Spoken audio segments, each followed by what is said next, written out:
Hamjambo wanafunzi, tumekutana tena katika somo letu la lugha ya Kiswahili ambalo ni somo linalopigiwa upatu katika kila nyanja, manake ni lugha ambayo taifa letu linaitumia kama lugha ya taifa. Leo tutafanya marudio ya matumizi ya lugha katika karatasi ya pili, na karatasi hii ilifanywa mwaka 2015. Kwa hivyo ningependa wewe mwanafunzi ambaye unatarajia kufanya mtihani wako wa kidato cha 4, ningependa utafakari, ujiulize, je, ungekuwa miongoni mwa hao wanafunzi ambao walifanya mtihani wakati huo ungeweza kujimudu? Ama je, ukiletewa maswali kama haya utaweza kuyafungia kibwebwe barabara? Lakini kabla ya hapo, wacha nitambulishe somo lile ambalo tunalifanya.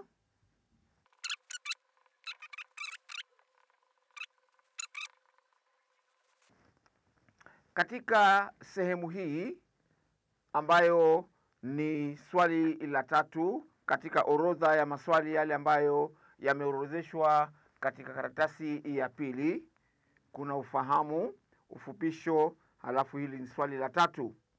Katika swali hili kuna alama 40.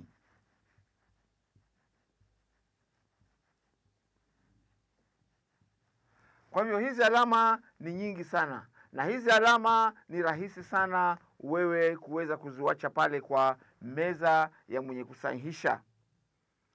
Kwa hivyo kila ambacho ningehitaji ufanye wakati unapojibu sehemu hii, hakikisha kwamba majibu yako yanakuwa mafupi na yenye kushika pale mahali ambapo panahitajika. Usiandike sentensi ndefu, kwa sababu wakati unapofanya hivyo, hapo ndio unapalilia makosa katika jawabu lako. Kwa sababu yule bwana anayesahihisha ile karatasi yako ama ile kazi yako atakuwa pia vile vile na kuinda katika upande wa sarufi na upatanisho wa ngeli labda. Kwa hivyo lazima uwe makini unapojibu sehemu hii ya 3 ya karatasi ya pili katika lugha ya Kiswahili. Nitaanza moja kwa moja. Swali la A. Swali la A aliuliza hivi: andika sauti zenye sifa zifuatazo. Andika sauti zenye sifa zifuatazo. Na hili swali limetolewa ama ni dondoo la kitabu kile cha kidato cha kwanza, ambapo unapoingia shule ya upili, hii ndio sehemu mojawapo ya kwanza unayofundishwa pale. Nazali nambari 1. Nazali ya kaakaa laini. Nazali ya kaakaa laini. Nazali pia inajulikana kama king'ong'o, na kaakaa ni ile nyinyi Kiingereza mnaita palate, ile sehemu ya juu ya ndani ya ulimi ama ndani ya mdomo. Hapa jawabu ambalo lilikuwa linatarajiwa ni kama lifuatavyo: zinapotamkwa, hewa huzuiliwa na kuachiliwa kupitia kinywani na puani.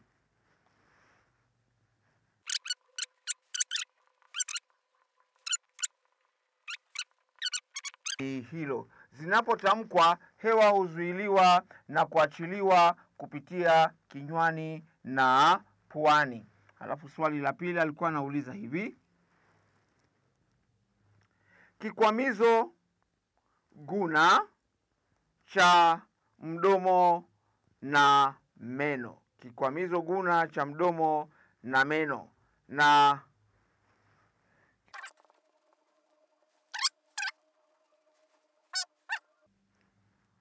jawabu lake ambalo mwanafunzi alikuwa anatarajiwa ni kama lifuatavyo: hutamkwa wakati ala za kutamkia zinapokaribiana. Kwa hivyo hilo ndio jawabu ambalo mwanafunzi wa mwaka wa 2015 alikuwa anatarajiwa kutoa katika hilo swali. Halafu swali la 3, katika hiyo sehemu ya A kwa nauliza irabu ya nyuma wastani. Irabu ya nyuma pia vile vile tunaweza kusema wastani. Jawabu lilikuwa ni hutamkwa wakati ala za kutamkia zinapo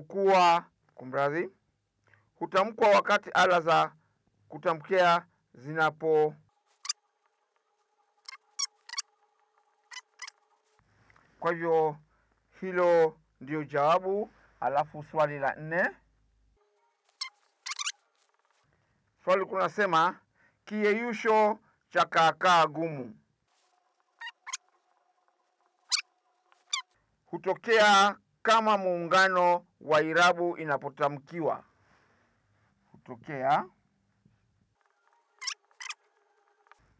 Kwa hivyo hili swali la A ambalo waliulizwa mabingwa ilikuwa nasema andika sauti zenye sifa zifuatavyo. Swali la A, andika. Kwa hivyo hilo ndio lilikuwa ni swali. Anaposema sifa alikuwako anataka useme tofauti kati ya nazali, kati ya kikwamizo, kati ya irabu na kati ya kiyeyusho. Kwa hivyo hapo ilikuwako ni utoe tofauti ya hizo sauti ambazo zinapatikana katika konsonanti na katika irabu zinapotamkwa. Kwa hivyo hapo baada ya kujibu hayo yote ulikuwako unapewa alama 2 peke yake.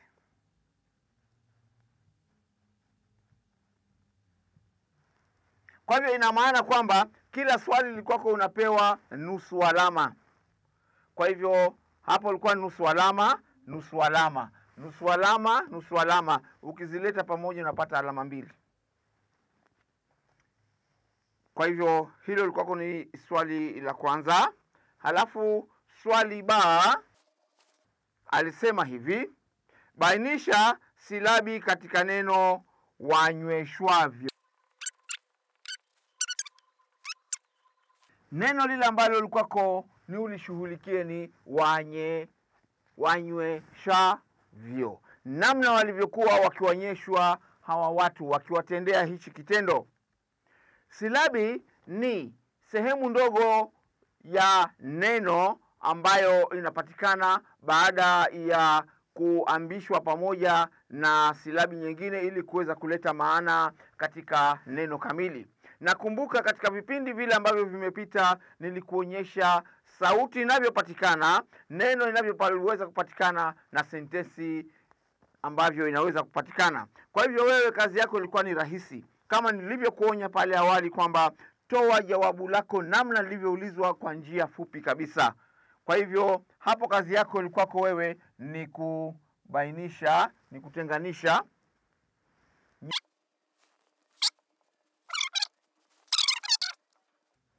Kwa hivyo hilo ni swali B. Bainisha anasema gawanyisha, tenganisha. Kwa hivyo hapa ni nafsi ya wingi, nywe ni mzizi, inarejelea wanaotendewa kitendo, halafu sha ni mzizi wa neno, vyo ni kiishio. Halafu swali la cha lilikuwa linasema hivi: andika upya sentensi ifuatayo kwa kubadilisha nomino zilizopigiwa mstari kuwa vitenzi.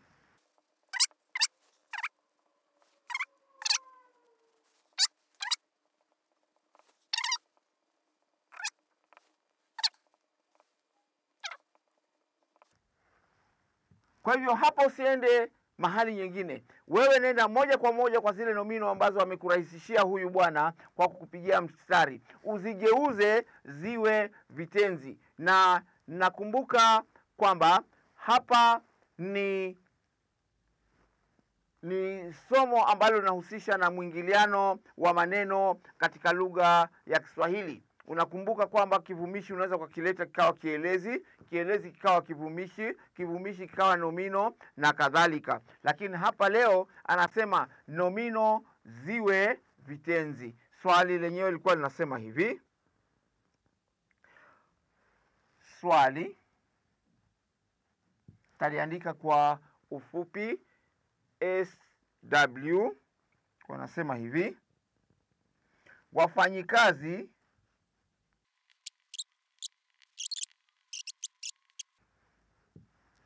Kwa hivyo maneno yale ambayo unapata takikana kuyageuza yawe vitenzi ni tathmini na suluhu. Kwa hivyo usitazame ile sentensi. Sentensi utaandika vivyo hivyo ili kuweza kuleta maana ile ile ambayo ilikusudiwa. Kwa hivyo jawabu lako hapo mimi nilikuwa kunatarajia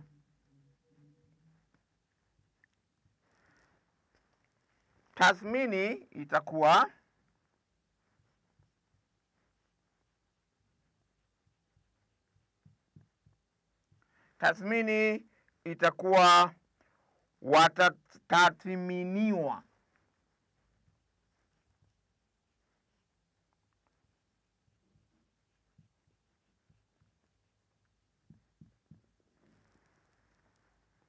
Watatathminiwa, hapo tathmini ilikuwa kuniugeuze tu iwe watatathminiwa. Halafu neno suluhu, hapo kusuluhisha.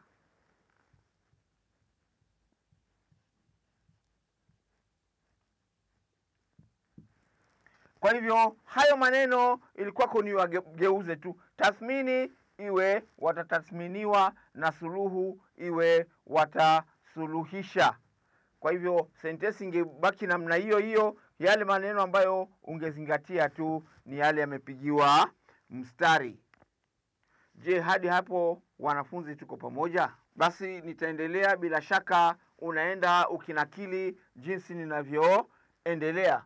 Kwa hivyo nitaendelea, lakini kwa sababu ya muda naona mimi nitakuwa na kusomea tu swali, halafu kisha baadaye mimi nakuandikia lile jawabu ambalo lilikuwa linatarajiwa huyu mwanafunzi wa mwaka 2015 aweze kuliandika katika hiyo sehemu ambayo alikuwa amepewa kujibia hilo swali lake. Wacha tuingie katika swali da. Swali da. Katika swali da alikuwa anauliza hivi: andika sentensi ifuatayo katika umoja. Wewe unajua kuna masuala ya umoja na wingi. Hapa ameandikiwa andika sentensi ifuatayo katika umoja.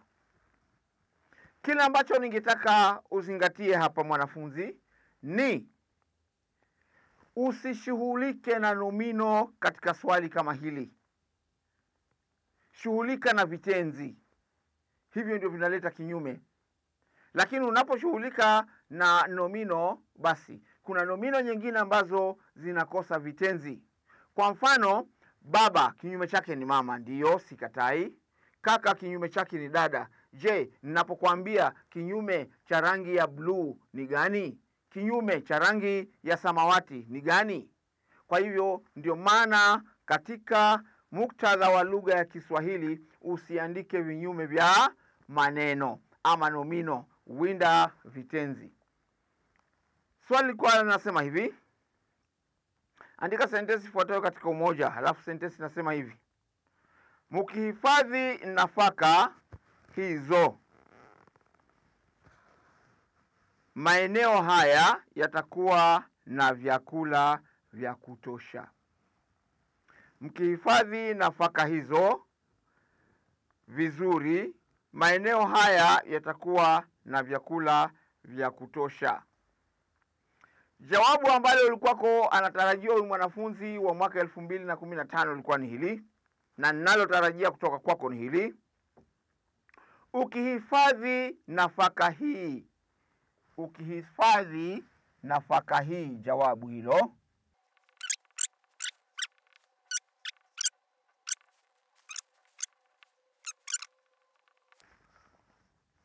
Jambo la kwanza, kabla sijaendelea, taniwia radhi, hapo nimezungumzia masuala ya kinyume, lakini ilikuwako ni wingi na umoja.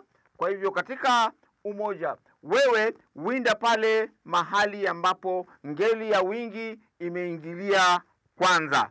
Kwa hivyo utaniwia radhi, nimezungumzia katika masuala ya kinyume, lakini hapa ilikuwako hili swali liko katika hali ya umoja.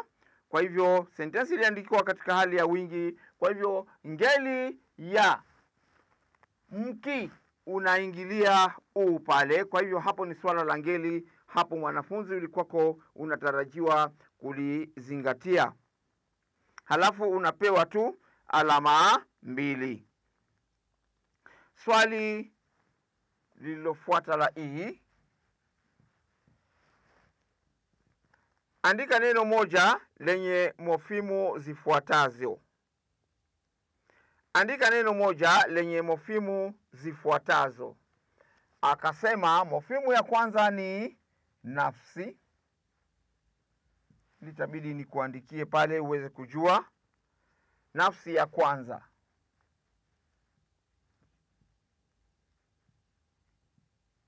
Alafu pia vile vile anasema wakati.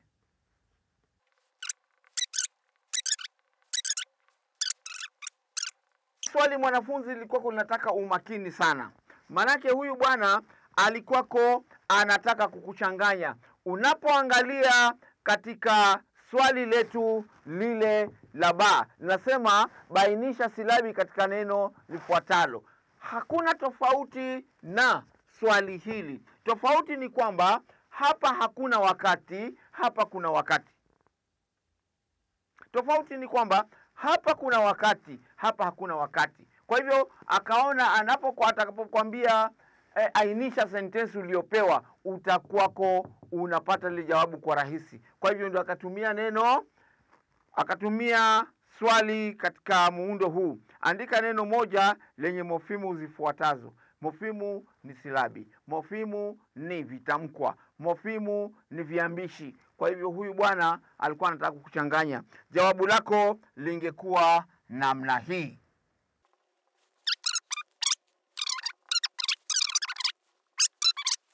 Im, ambayo ni imba, ambayo huu ndio mzizi wa kitenzi imba, ambapo napiga mstari. Anasema kauli ya kutendesha, uliwafanya kufanya kile kitendo cha kuimba. Isha. Halafu unamalizia na kauli ya kutenda. Kwa hivyo tu, li, wa, i, mbi, sha. Kwa hivyo hilo ndio jawabu ambalo alikuwa anataka. Unapoliangalia kwa kina, halina tofauti na hili jawabu la hili swali. Kwa hivyo unapojibu swali la sehemu ya 3 katika matumizi ya lugha, karatasi ya pili, ni lazima uwe makini kama nilivyotangulia kukuambia. Katika swali jingine ambalo kwako ni swali fuu, alikuwa anasema tunga sentensi kuonyesha matumizi yafuatayo ya neno kama. Neno ni kama, lile ambalo anataka ulitumie kutungia sentensi. Halafu anakuambia sentensi ya kwanza ulitumie kama kiunganishi.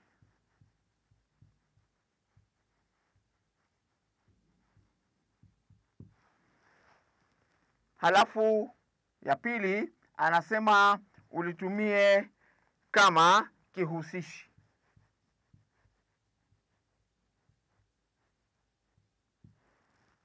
Kwa hivyo hapa lazima kuwe na sentensi mbili ama mambo mawili ambayo utayaunganisha kwa kutumia neno kama. Mimi sentensi yangu nikatunga hivi: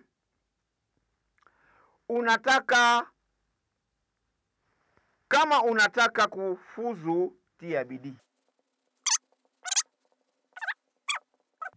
Nimeunganisha matokeo ya juhudi zangu. Kwa hivyo nimekueleza hapa, iwapo unataka kufuzu, tia bidii. Halafu kama kihusishi nikatunga hii sentensi: Sudi ni mweupe kama. Kwa hivyo neno langu kama nimemlinganisha Sudi na mzungu katika hali ya rangi, kwa sababu anasema nitumie kama kihusishi. Nimemhusisha Sudi na rangi yake na rangi ya mzungu, kwa sababu sisi tunakuwa weusi kama makaa bwana. Ni nadra sana kuwapata Waafrika kuwa weupe, na tunapokuwa weupe basi tunahusishwa na wazungu pale. Halafu swali jingine lilikuwa kunasema hivi, swali G: tunga sentensi yenye kishazi kirejeshi ambacho ni kivumishi. Kishazi kirejeshi ambacho ni kivumishi. Mimi nilitunga hivi: gari ambalo lilinunuliwa litauzwa. Gari ambalo, hili ni swali G, kumradhi, na hili lilikuwa ni swali E. Kwa hivyo mimi niliandika gari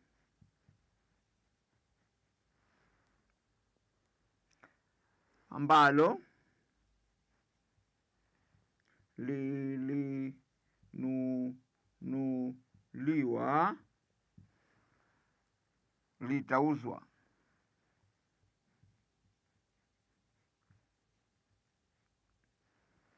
Amekwambia nini? Tunga sentensi yenye kishazi rejeshi. Kishazi rejeshi ni hiki: gari ambalo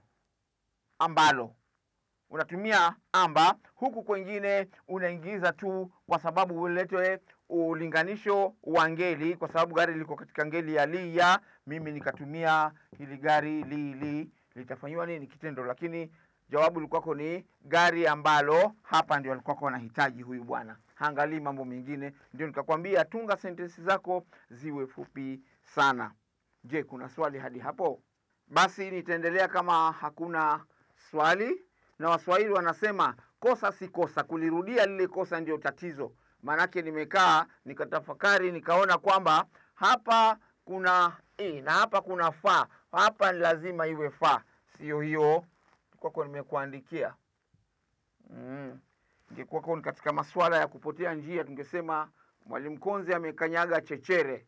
Kwa hivyo ulimi wangu leo mimi naona umekanyaga chechere, kama nimeutembeza vibaya. Kwa hivyo hadi hapo ndio mwanafunzi nilikuwa natarajia uweze kujibu haya maswali. Wacha tuingie katika swali jingine. Kumbuke kwamba hapa ni alama 40. Hapa naona ungepata 30, basi ungekuwa na matumaini ya kupata grade nzuri sana katika somo hili la Kiswahili. Lakini unapojitathmini na kuona kwamba unapata chini ya 30, basi ujue wewe chombo chako cha lugha kinaenda mrama bwana. Hapa sasa ni H. Swali lilikuwa linasema hivi: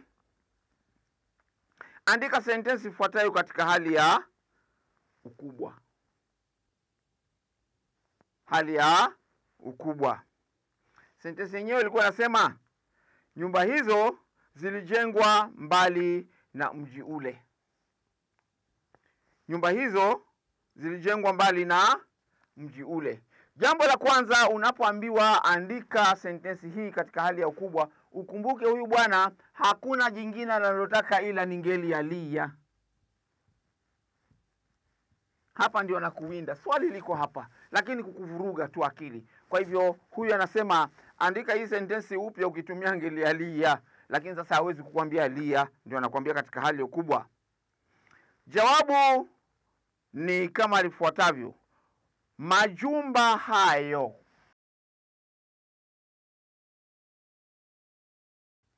Kwa hivyo hapo unaona nyumba, haina wingi, inabakia tu nyumba. Kwa hivyo hapo katika ngeli ya lia inakuwa majumba. Hapo nyumba hizo inakuwa majumba hayo. Kwa hivyo hapo nimebadilisha hapo. Yalijengwa, ngeli hapo yali ambayo iko hapo katika kitenzi, katika jiji, halafu lile. Kwa hivyo hapo ndio kwako mwanafunzi, wewe ungepaswa kujibu. Halafu swali la nalofuata, tunga sentensi yenye muundo ufuatao: nomino ya jamii, kirai kihusishi, kitenzi kishirikishi, kielezi cha mahali. Tarudia. Tunga sentensi yenye muundo ufuatao: nomino ya jamii. Kwa hivyo hapo alikuwa anataka kutathmini, je, unajua aina za nomino? Unajua kuna nomino za jamii, nomino za pekee, nomino za jumla na kadhalika. Halafu anasema kirai kihusishi. Unajua kwamba kirai wewe ni sentensi ile ambayo haina maana kama haitaweza kuunganishwa na mwenye kutenda ama kukiwa na kitenzi. Halafu anasema kitenzi kishirikishi. Vitenzi viko vingi. Kuna kitenzi kishirikishi kipungufu, kitenzi kishirikishi kikamilifu, kitenzi kikuu na kadhalika. Kwa hivyo hapa alikuwa anataka kitenzi kishirikishi. Halafu kielezi cha mahali. Kielezi cha mahali kuna vielezi vingi. Kwa hivyo hapa alikuwa anahitaji utumie kielezi cha mahali. Mimi nikaandika jawabu langu namna hii. Hili ni jawabu bwana. Jawabu langu hivi: kikosi cha askari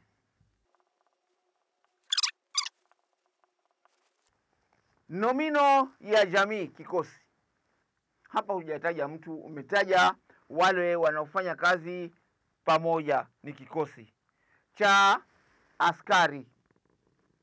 Hapo ni kishazi, kirai kihusishi cha askari. Hichi kikosi nimekihusisha na askari. Kuna kikosi cha wanajeshi na kadhalika. Halafu anasema kitenzi kishirikishi kingali. Halafu huko ni kielezi cha mahali. Halafu swali jingine, je, hili nasema andika sentensi ifuatayo kulingana na maagizo.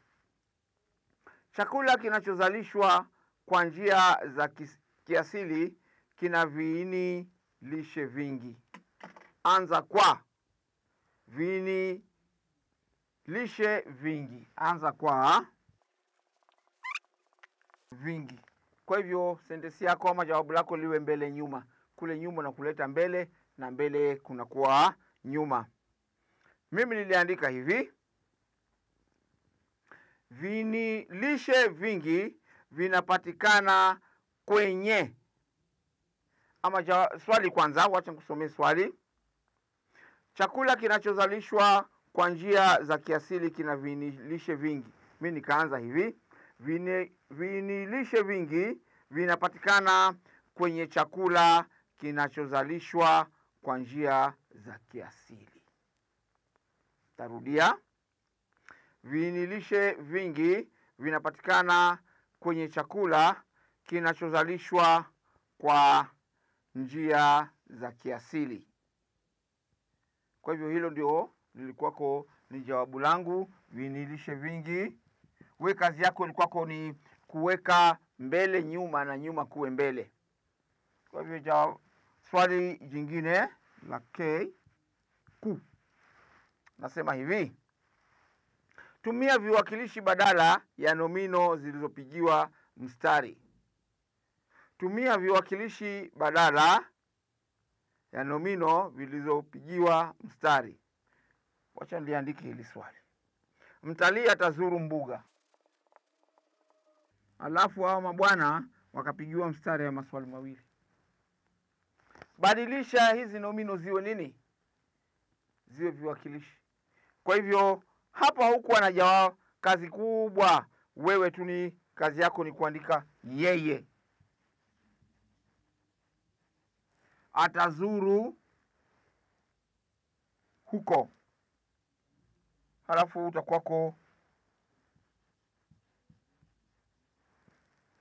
kwa sababu ni viwakilishi, na viwakilishi huwa hutaji jina. Kwa katika Kiingereza tunasema ni pronoun. Kwa hivyo hizi ni pronoun. Huwezi kutumia noun pamoja na pronoun. Kwa hivyo pale kwenye nomino nabadilisha na kuwa yeye. Kumradhi, na kuwa yeye ama huyo na kadhalika. Halafu swali la L linasema hivi: akifisha sentensi ifuatayo. Kuakifisha ni kuiweka sahihi ile sentensi ambayo imeandikwa katika mahali ya makosa, lakini wewe uirekebishe. Sentensi yenyewe inasema hivi: basi mwanangu, halafu basi yenyewe imeanza na bi ndogo. Kwa hivyo wewe winda moja kwa moja, sentensi inaanza na herufi kubwa.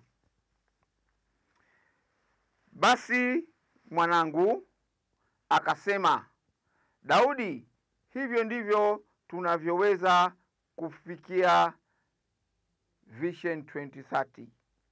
Wewe waonaje? Unapoangalia muundo wa hiyo sentensi, unajua wazi kwamba hii ni sentensi halisi, ni sentensi inayotoka kinywani mwa mtu. Kwa hivyo kuna mambo kadhaa walikuwa wanatahiniwa wanafunzi. Jambo la kwanza, herufi kubwa, ambapo tulianza na basi. Halafu pia vile vile, kwa sababu ni sentensi halisi, utaanza na alama za mtajo. Kwa hivyo itakuwako ni basi mwanangu, halafu unaweka koma, unafunga pale, sawa.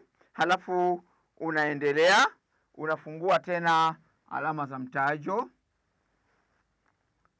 na kuandika hivi: akasema Daudi. Daudi. Pia Daudi alikuwa ameanza na herufi ndogo, kwa hivyo utaiandika katika herufi kubwa, unaweka nukta, halafu unafunga tena pale, halafu unaendelea. Hivyo ndivyo tunavyoweza kufikia Vision 2030. Wewe waonaje?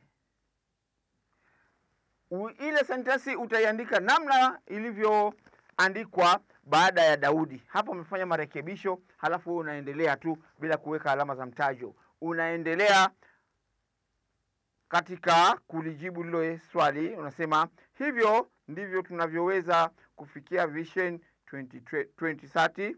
Wewe waonaje? Halafu lile neno waonaje unaliweka alama ya kuuliza, halafu unafunga pale.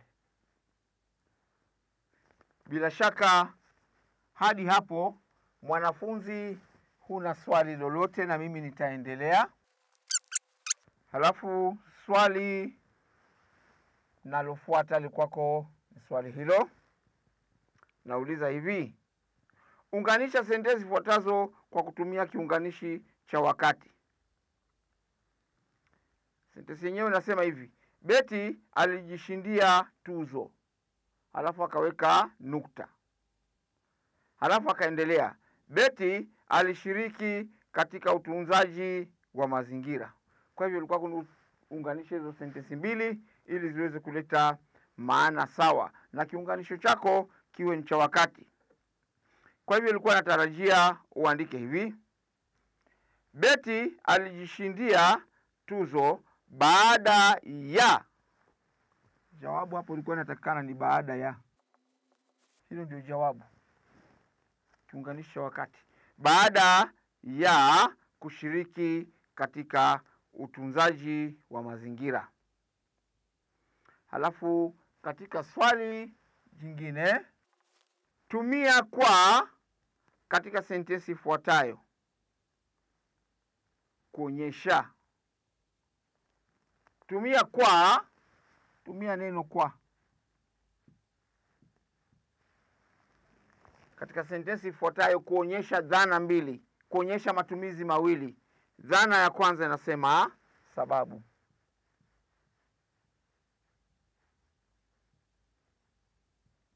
Halafu dhana ya pili inasema pamoja na.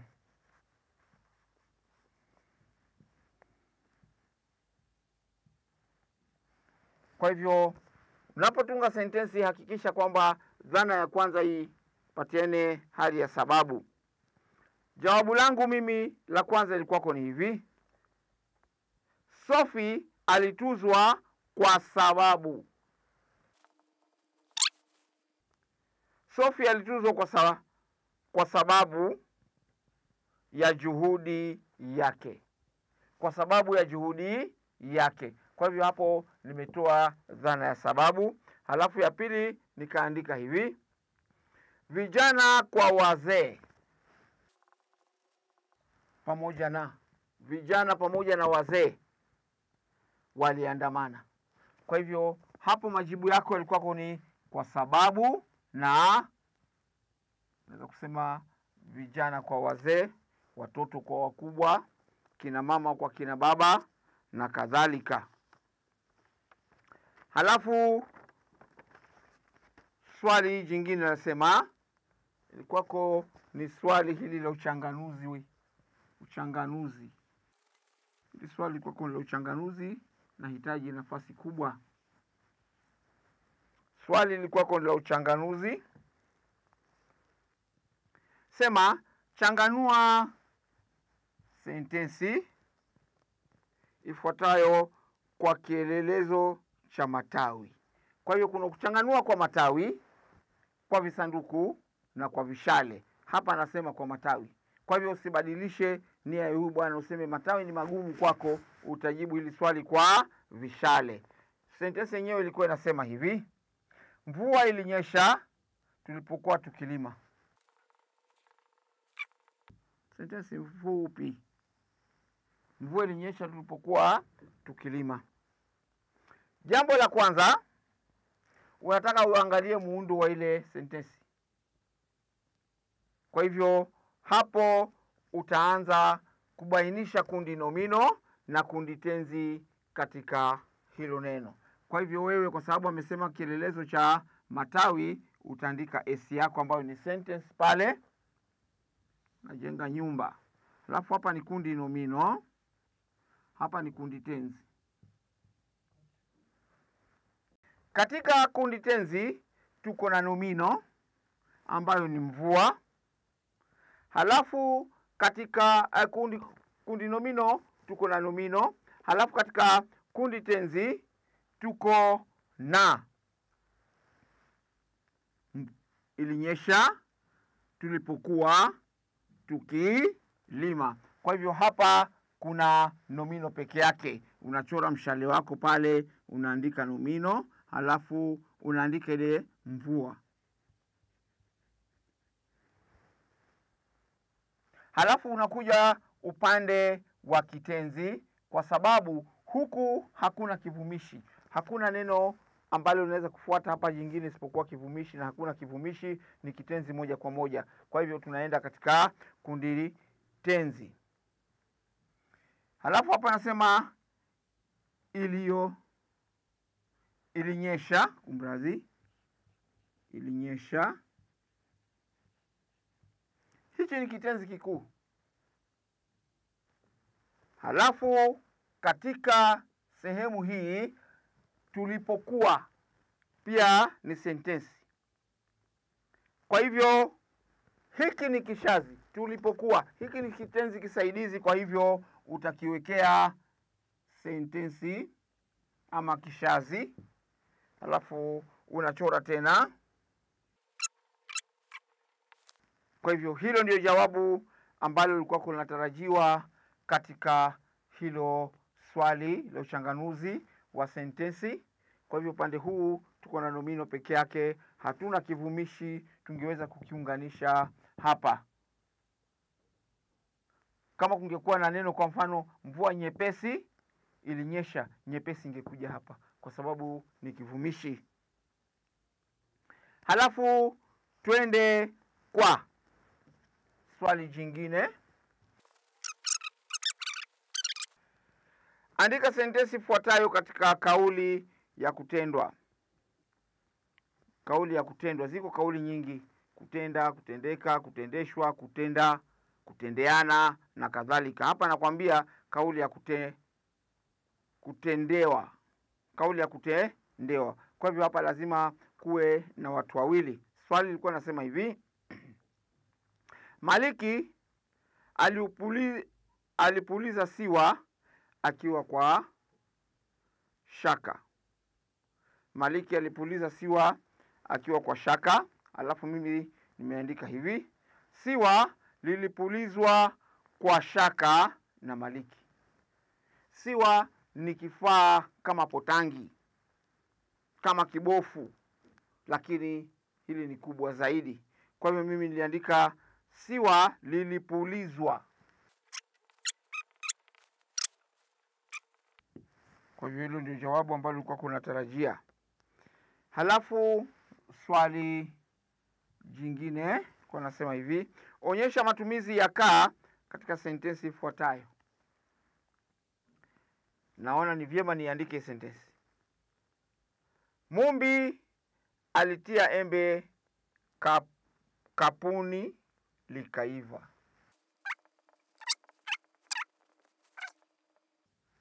Kuna kaa mbili, kapuni na katika kitenzi likaiva. Kwa hivyo swali kama hili, huyu bwana ni mjanja. Alikuwa anataka kuona kama kweli unaweza ukagawanyisha. Kwa hivyo wewe weka nambari ya kwanza. Halafu unamwambia imetumika kuonyesha ukubwa. Kuonyesha ukubwa. Halafu unamwandikia ile nomino ambayo ni kapu. Sawa? Kwa sababu kwa kawaida tunasema kikapuni ama kwenye kikapu, lakini hapa akasema kapuni. Kwa hivyo ni hali ya ukubwa. Kama ningekuwa ni kawaida tungetumia kikapu ama kikapuni. Halafu unakuja pale unamwambia kitendo cha kuiva baada ya kutiwa kikapuni. Kwa hivyo hapo hii ni kaa ya pili ambayo inaonyesha matokeo ya kile kitendo kufanywa cha kutia lile embe wapi? Kwenye kikapu. Alafu swali jingine sema hivi: andika sentensi ifuatayo katika hali ya mazoea. Unajua katika mazoea tunatumia kiambishi huu kama kawaida. Swali lilikuwa nasema hivi: mmomonyoko wa udongo ulipozuiliwa mashambani. Mmomonyoko wa udongo ulipozuiliwa mashamba yalinawiri. Mmomonyoko wa udongo ulipozuiliwa mashamba yalinawiri. Mimi jawabu langu lilisema hivi: mmomonyoko wa udongo unapozuiliwa mashamba hunawiri. Kwa hivyo yule bwana alikuwa anawinda hii huu tu, hakuna jambo jingine. Je, hadi hapo mwanafunzi kuna swali? Basi hapa alikuwa anahitaji tu kiambishi huu. Huku kwingine kote hakuwa na haja nacho. Kwa hivyo ndio nikakwambia pale awali kwamba unapojibu swali la matumizi ya lugha lazima uwe mwangalifu sana. Kwa hivyo utaandika hizo sentensi zako zote ndefu, lakini anahitaji kitu kidogo. Wacha tuingie katika swali jingine. Kwa nauliza, tunga sentensi moja kutofautisha maana ya vito na fito.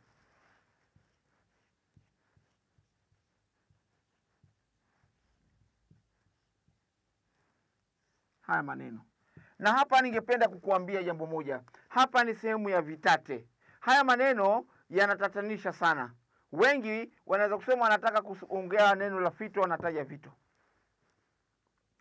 na wengine hapa wameulizwa hili swali ili kuweza kupimwa uwezo wao wa kuelewa. Wengine wataandika sentensi mbili, ambapo ni makosa. Hapo wameambiwa andika sentensi moja. Hiyo moja ikaandikwa kwa wino mzito, moja, kuonyesha maana ya vito na fito. Vito ni vitu vya thamani, kwa mfano dhahabu, fedha na kadhalika. Na fito ni vijiti vyembamba ambavyo vinapatikana kwenye miti na hutumika katika kujenga nyumba. Kwa mfano nyumba za ndugu zetu Masai, wale hutumia fito kutengenezea nyumba. Wale mabwenyenye wenye nazo hutumia vitu vya thamani kama dhahabu kuvaa. Kwa hivyo katika sentensi moja mimi niliandika hivi: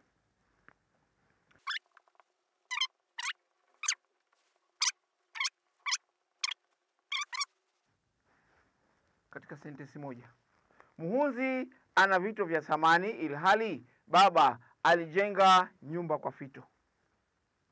Alafu hapo unachukua alama zako mbili moja kwa moja. Alama moja ni ya vito, alama ya pili ni ya fito. Halafu tunaendelea katika swali la lalofuata, ambalo ni swali la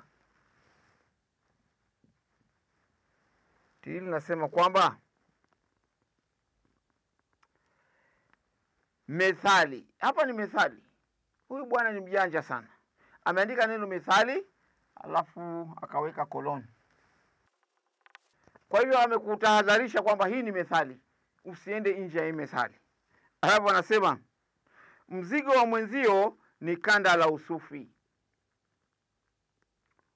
Huambiwa mtu anayezidharau shida za wengine. Amekamilisha methali. Anaendelea, mtu asiyetambua kuwa kuna wengine wanaoweza kulimudu jambo kuliko yeye huambiwa methali gani? Kiangalia methali ya kwanza inasema kwamba wale wenye tabia za kupuuza shida za wengine wanapigwa msemo kwa hiyo methali, na wale wenye majigambo, wenye kujigamba, bwana wewe nini, wewe huniwezi, wanaonywa. Kwa hivyo anasema utoe methali yenye kumaanisha mtu anayejigamba akifikiria yeye ndio yeye. Kwa hivyo hapa methali ziko nyingi, lakini mimi nikatumia hii moja tu: avumaye baharini papa,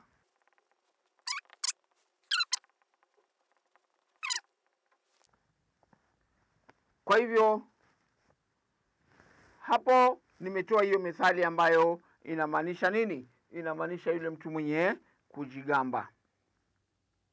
Halafu swali lilofuatia kwako ni swali hilo. Nasema hivi: bainisha kiima na chagizo katika sentensi ifuatayo. Mwanafunzi hapa usihangaike. Kiima ni nomino au kiwakilishi chake. Kwa hivyo ametumia neno kiima kukuchanganya. Kwa hivyo uende ukijua kiima ni nomino au kiwakilishi chake. Halafu na chagizo si jambo lingine, ni kielezi. Kwa hivyo sentensi ilikuwa na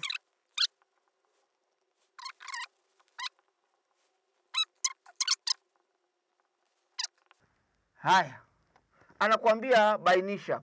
Kubainisha huku hajakuambia uandike sentensi. Kuna njia mbili za kujibia hili swali.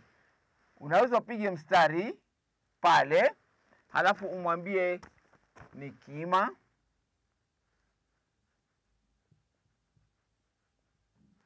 halafu neno hili limeshikana na hili ambalo ni kwa dhati, unaweza umwambie chagizo.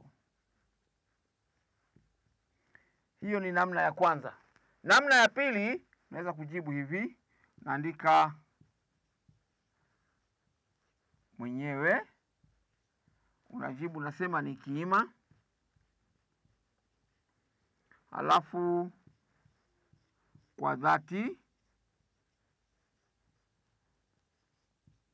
nasema chagizo. Naachana naye. Kwa hiyo kuna njia mbili za kujibu hilo swali, lakini mimi naona njia hii ya pili ndio ni nzuri sana kwako wewe mwanafunzi. Swali jingine waliulizwa hivi: tunatumia kihisishi makiwa tunapotaka kumtuliza aliyefiwa. Mtu anapofiwa, unapomtuliza, pole makiwa, pole kwa kuachwa na mpendwa wako na kadhalika. Tunatumia neno makiwa. Sasa anauliza na dash tunapotaka mtu atupishe. Kwa mfano watu ni wengi pale wamezingira, na wewe unataka kupita pale katikati, hakuna mahali kwingine. Utatumia neno gani ndio uweze kutahadharisha hao watu? Kiingereza mnasema please, please, please, can I pass? Lakini hapa tunataka neno la Kiswahili, unatumia neno simile. Kwa hivyo hapo jawabu lako ni simile. Kumradhi, tafadhali, nipe nafasi, excuse me. Neno ambalo mmezoea kulizungumza. Kiingereza mnakienzi kuliko nini? Kiswahili. Kwa hivyo kuanzia leo ningependa watumie hilo neno simile. Simile nipite, simile wanaume, simile wanawake na kadhalika. Halafu swali W kwa nasema hivi: tunga sentensi ya masharti. Tunga sentensi ya masharti inayoonyesha kwamba tendo lilifanikiwa kwa sababu ya kufanikiwa kwa tendo lingine. Hapa wanafunzi walikuwa wamezoea kuandikiwa ile sentensi, halafu wanaambiwa toa maana ya hiyo sentensi. Lakini hapa amepinduliwa mtindo. Vile vile kuna jambo hapo ambalo huyu bwana analiwinda. Hapa alikuwako anawinda neno si. Alikuwa anawinda neno si kwa sababu ni masharti. Katika hali chanya ya kiuamilifu alikuwako angependa neno ki, lakini kwa sababu tayari amekuelekeza wewe, alikuwa anawinda hili neno si. Kwa hiyo mimi nitunga jawabu langu hivi: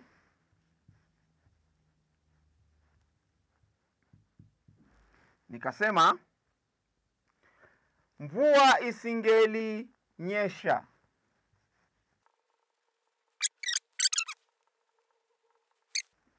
Kitendo cha kwanza kilitimia, ndio cha pili kikatokelezea. Kwa hivyo kama cha kwanza hakingetoka, basi cha pili pia nacho hakingetimia. Kwa hivyo kitendo cha kwanza kilitimia, alafu cha pili nacho kikafanyika. Kwa hivyo mvua isingelinyesha, mazao yasingelivunwa. Halafu swali, sijui hii herufi mnahitaji Kiswahili.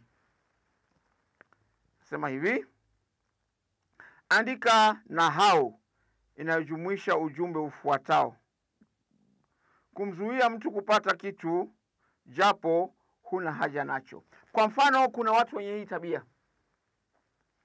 Wewe uko na kichana, nahitaji kile kichana nikachane nywele zangu, ama nikasuke mtu nywele zake, nisaidie na hicho kichana. Wewe hukitumii, lakini unaninyima tu. Kile sio choyo, sawa? Unaonyesha ubinafsi kwamba niko nacho na sikupi. Kwa hivyo hilo neno linaitwa unafanya inda. Neno ni inda, lakini sasa kwa sababu ya hili swali nasema kufanya inda. Hii ni aina ya choyo ambapo wewe hutumii kile kifaa, lakini hutaki kunipatia pia na mimi kikafanya nini? Kikanisaidie. Kwa hivyo hilo ndio jawabu alilokuwa akitarajia huyu mwenye kuwatahini hao wanafunzi mwaka huo wa 2015.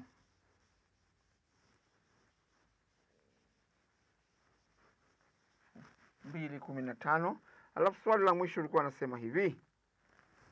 Swali la mwisho bwana, kwa nasema shumbi ni kwa udongo. Yaani unapolima, unapokusanya udongo pamoja, unaita shumbi kwa pamoja. Halafu akasema dash kwa chumvi. Kwa hivyo kitita kimoja cha udongo tunaita ni shumbi. Je, mchoto mmoja wa chumvi tutahitaje? Na ule mchoto si wa kiganja, tungeita konzi moja, lakini kwa sababu umefanya kufinya tu namna hii, tutahitaje? Tunaita mfinyo.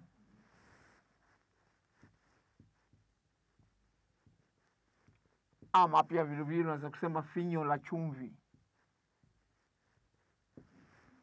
Finyo la chumvi, mfinyo kwa chumvi, mfinyo kwa chumvi, finyo la chumvi. Halafu anasema na dash kwa mtama.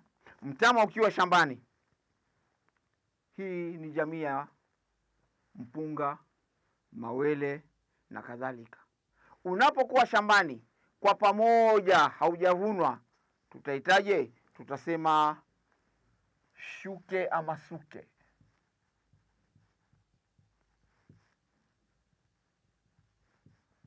Kwa hivyo hapa ulikuwako nasema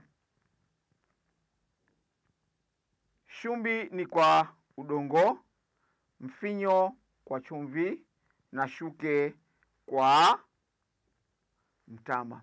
Kwa hivyo hapo ndio ulikuwako ni mwisho wa hili swali la kitengo cha 3 katika orodha ya hii karatasi ya pili, ambapo swali la kwanza ni ufahamu, ya pili ni fupisho, alafu hili swali la 3 ni matumizi ya lugha. Alafu hili swali kama ungejibu namna nilivyojibu, ama kama utajibu namna nilivyojibu, basi bila shaka utaambulia kupata alama zako 40. Mimi sina cha ziada, ila nitabaki mwalimu wako yule yule Konzi Nzaka nikisema kwaherini.